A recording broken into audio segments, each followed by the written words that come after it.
Well, hello everyone. Today I want to talk about developing a burning red hot desire and then taking action. I believe these are some of the foundational ingredients when it comes to creating a success that you want.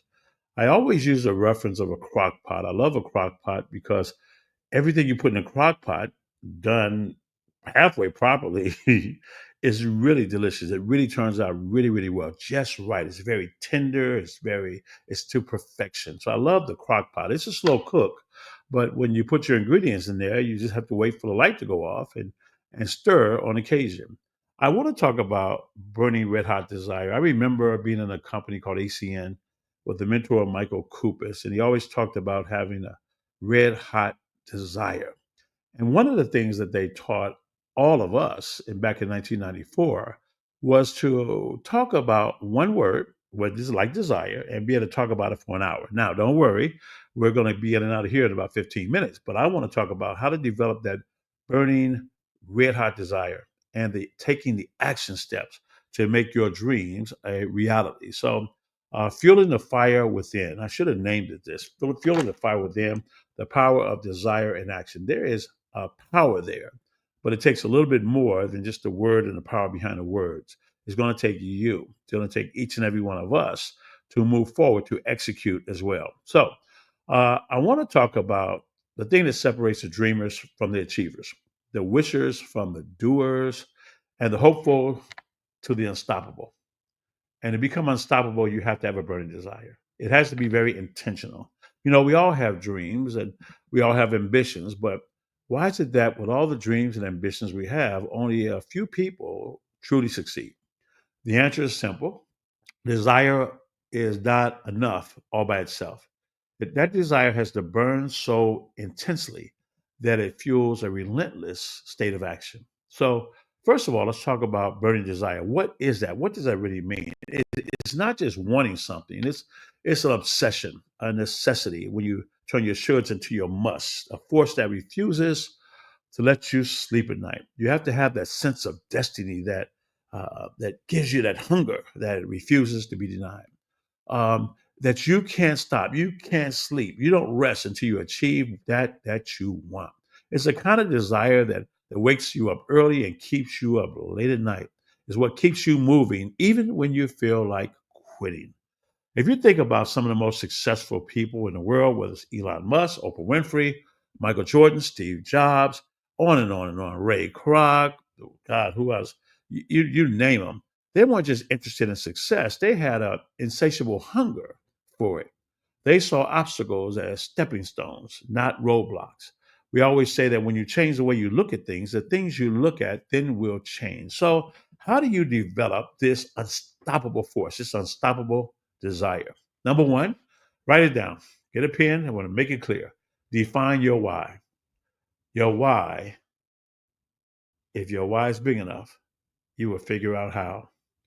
Why? The emotional fuel behind your desire. Why do you want this? Why do you want success? What does it mean? What does it mean for your life, your family, your legacy, your purpose in life? The greatest human need is one of significance to know that our life counts, it matters somewhere. But it's just not about us. A friend of mine, a very successful person, once told me that if you cannot duplicate yourself, then your legacy dies with you. And legacy doesn't necessarily mean your children, but it can be the people you touch. If you're a teacher, those children that's taken your word, your encouragement, that accepted your mentorship and your teaching, and went out there and made something of themselves. You had a part of that.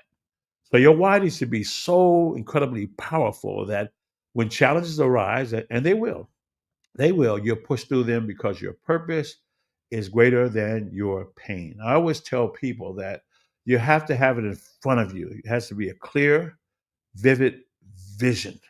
Put it in front of you. Van Gogh said, I dreamed of my painting and then I painted my dream. Desire by itself is not enough. Desire needs direction. You have a burning desire, but with no direction, wow, you may be walking away from the thing you really want. You know, Paul said, The things that I want are not what I do. I do the things in which I hate. So it's in the human condition, human nature, to sometimes get a desire for some things that are not going to get us to what we truly want. Because if we don't give it our all, or we don't really try, or we don't accept the mentorship, then we feel like we didn't fail. We can't fail if we really don't try. But you need to have that direction. That's why it's important to have a coach, a mentor, a consultant. But you want to get people who are not only achieving the things you want or living the life that you desire, but what type of person are they as well? What type of person? So imagine exactly what your success looks like. Make it clear. Close your eyes and picture it. Imagine. Do you know imagination is the most powerful life force in the arsenal of our being? Be ye not transformed by the renewing of this world. Is that conformity is really the enemy, but imagination is what's created everything. Once upon a time, human race lived in a cave, and the cave was cold, and they've had to find a way to make fire and heat it up. And then the ground was hard, so they had to find a way to get feathers and something soft to put on it. And later it built up, and it became a mattress. And then the neck kind of hurt, so they developed a pillow, something to lay your head on, so you can stay in alignment. And then you had to dress up the cave and begin to scratch paintings in the wall and scratch your art all in the wall. And then the wall was so scribbled up. Well, what if we put it on something else and hang it there? And we had to find a way to hang it because before that, you remember you had those pictures just lean on the side of the wall. So you want to imagine with clarity. Use the word imagine because everything that is began with what was not. It's always a thought and then a thing, the mental, the physical, the inner, and then the outer. Where are you right now? What do you see and how does it feel? If you're not getting the feeling you want, then you change what you're looking at. That means make your vision bigger. Make your vision bigger than the problems, the obstacles, the bills, and everything. Make your vision so strong and so powerful that it's so inspiring that it pulls you towards your dreams and your goals. The clearer your vision, the more real it will become in your mind. The mind believes whatever you consistently focus on. Whatever you water is what's going to grow. So don't focus your mind on wishing and wanting. Focus your mind on asking better questions, on seeking to grow and get better and better or gooder and gooder. Okay. But focus your mind on the things you want, not on the things that you don't want, because the subconscious really can't tell the difference. A dream without a plan is merely a wish. So set actionable goals, not set non negotiable goals. Let's say that non negotiable.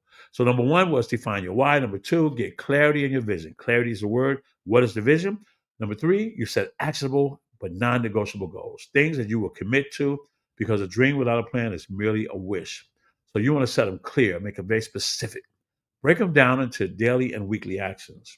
I have a sheet that I give out to my students, and we're going to have it on our webinar challenge as well, where you're going to show you how to break down those goals, how to identify what turns you on the most.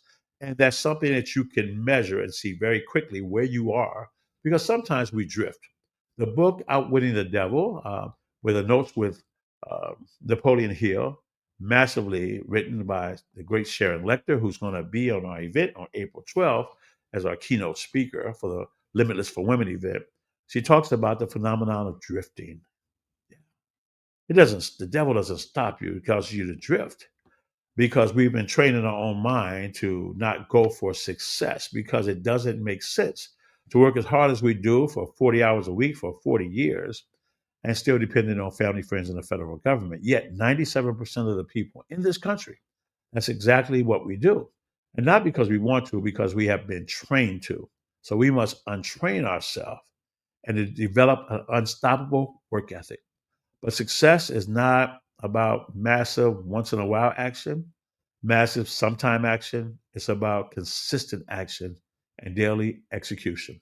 To do otherwise would it be to put a bag of popcorn in the microwave and you cut it off every 10 seconds. Cut it off every 10 seconds. And cut it off every 10 seconds. And you'll cut it off and cut it on every 10 seconds. And you could do that for a full 24 hours and never get the popcorn. So it's about consistent and daily execution. So develop a work ethic, unstoppable work ethic. A burning desire without action is really a fantasy. You got to be willing to outwork, outthink, outlast, outrun your competition. It means you got to study that competition and you have to have that burning desire to become better. Now, you're not going to be better at first, but you know if you keep going, you will. In the book, The Greatest Salesman by Og Mandino, he talks about taking your axe to the great oak tree. And he says that you hit that tree as hard as you can one time, two times, three times, and the tree does not fall. That is the mindset of a child, of someone, a non intelligent person that think it's going to fall at the three whacks. We know it's not. But we get frustrated, which I believe is a self imposed emotion, or we get taken aback, we get worn out, we become disheartened if we don't get what we think we want or start getting traction in the first one, two, or three, or four times. Three times of rejection, we're ready to quit on our dreams. That's not a burning red hot desire. You got to have an unstoppable work ethic because discipline beats motivation all day long. You do the thing until you fall in love with it, until you develop a state of click, where it becomes a habit, where your body just starts to act. Then you'll push through discomfort because, after all, that's where the growth happens. A muscle can't build until you break it down. So we have to break down old bad habits by through discipline. We have to break them down by having that work ethic that's unstoppable. Whether you feel like it or not, you do the thing because you have the thing you want in front of you. Destroy all senses of doubt and fear. Leaders never show fear, hurt, doubt, or worry. Doubt is the enemy of desire. It is the total opposite of faith. When you doubt yourself, you hesitate. When you hesitate, you lose momentum, and when you lose momentum, you quit. Heed the story of the man who had figured and planned of all the things that he intended to do. Yet when the time came for him to get in the game, he never put anything through. Oh, he dreamed with a smile of the after a while of all the things he or she would do pretty soon. Oh, they were already at heart, but they never would start. You see, they never could quite get into tune. Yet if they had done, well, if you had done all the things you begun, you'd be lifted amongst those of fame. But you would not produce, so you were of no use. Good intentions will never win a game. It is easy to dream, to plan in the scheme, and then let dreams drop out of sight. But only the ones who put through what their dreams bring to view will be the ones who will win that fight. So develop an unshakable belief in yourself. If you don't believe in you, then why should someone else? It begins with you. Next, number six would be stay relentless no matter what. Setbacks will happen. I remember I was building my business and I was diagnosed with sarcoidosis, putting on prednisone. I gained a lot of weight. I gained over 100 pounds, but I kept going. I was breathing heavy, but I kept going. My hip hurt, back hurt, knee hurt, but I kept going. When I solved that issue, then I was diagnosed with cancer. It was very intense. It was very aggressive, but I kept going. I kept going because I trained myself that no matter comes my way, I keep going. Stay relentless no matter what, because setbacks will happen, failures will come. The question is, will you keep going? There's a song called "Trust You, Lord," that's sung by Donnie McClurkin, and he says, "After the storm, would you believe what I have said? Yeah, I will trust. What seems impossible, will you still believe? Yeah, every challenge that may come you still can achieve if you trust. That means you got to stay relentless no matter what until you smile at adversity because you know on the other side of adversity is your victory. Rejection, keep going. Don't get caught up if someone says no or they don't enroll with you right now. It's your vision, it's not theirs. You'll get good at enrolling people if you keep going because you get good at what you do often. If you feel like you failed, learn and keep going. Our son plays chess. He says, I never lose. I either win or I learn. Shift it. Shift the meaning because you get to define what things mean to you. And that is what's called being inner directed. Okay? Doubt from others. Prove them wrong and keep going. If people don't believe in you, then be nice. Be polite. Don't take it serious. Don't get a sense of resentment, but make money in their face. So the bottom line is light your fire and take your action because it's desire alone does nothing, but desire combined with relentless action will create the miracles that you see. So I'll leave you with this challenge, with this thought, with this question. What is your burning desire? And more importantly, what are you doing today to make it happen? Because at the end, Success does not come to those who wait. It comes to those who burn with desire and act without hesitation. You know, Napoleon Hill wrote the book Think and Grow Rich, and he was commissioned by Andrew Carnegie, who was notably one of the wealthiest people on the planet Earth. And he asked many people to go and write this book. And he said, I'm not going to pay you. You're going to go on your own dime, but I'm going to give you a letter of introduction that will get you in the doors of the most successful, the wealthiest people in the world. You present the letter, and you want to find out, why does one person create the success they dream that others dream of? They can lose it and get it again, lose it and get it again. And the other people, they're paycheck to paycheck and can't figure it out and quit the first sign of trouble, or maybe the second, the third, or even the fourth time. But what Napoleon Hill didn't know is that he kept a stopwatch in his pocket. He believed in this principle that people who make up their mind quickly change their mind slowly, and people who make up their mind slowly change their mind quickly. He asked a question, and if you did not respond within 1 minute, that he's not doing business with you. Isn't it interesting how you look at corporate America or most businesses? The people who make the most money, the people who get the golden parachutes, the president, the vice presidents, the CEO, the COO, CFO, they're people who make decisions and then they take action. And if you would do that, no matter what you do, no matter whatever your whatever can be, then you'll start succeeding because that's the foundational ingredient to creating the success you want in your life, not just in making money, but in every part of your life. Well, that's all I have for today. Hope I didn't talk your ears off, but get that burning red heart desire and let's start taking action on our goals and dreams. Remember, your success is someone else's miracle. People are waiting for you, and there's people who've gone on who are rooting for you. Yeah, let's go out there and make it happen today.